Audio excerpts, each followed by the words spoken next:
আপনার আয়ের মূল উৎস যদি স্যালারি অথবা পেনশন হয়ে থাকে, তাহলে আপনি কি জানেন আপনার কোন আইটিআর ফর্মটি ফাইল করা উচিত? আপনার উচিত আইটিআর 1 ফাইল করা।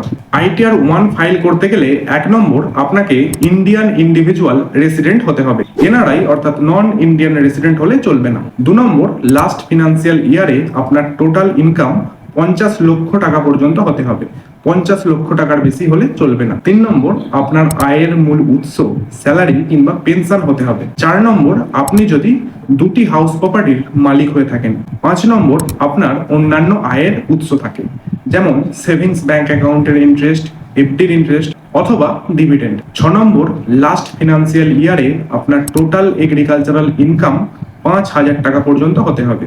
5,000 টাকার বেশি হলে চলবে না। 7 নম্বর, স্টক মার্কেট কিংবা মিউচুয়াল ফান্ডে ইনভেস্ট করে লাস্ট ফিনান্সিয়াল ইয়ারে আপনার total long term capital gain যদি 1,25,000 টাকা পর্যন্ত হয় এবং আপনি যদি কোনো পুরনো ক্যাপিটাল লস ক্যারি ফরওয়ার্ড না করেন, তাহলে আইটিআর 1 আপনার জন্য বেস্ট। তাই আপনার শুধু স্যালারি কিংবা পেনশন অথবা দুটি হাউস প্রপার্টি থেকে ইনকাম হলে চোখ বুঝে আইটিআর 1 ফাইল করুন এবং আইটিআর 1 থেকে আইটিআর 7 পর্যন্ত প্রতিটি আইটিআর ফর্মের বিষয়ে বিশদে জানার জন্য এখনই এই ভিডিওটি দেখুন, ডেসক্রিপশনে লিংক দিলাম।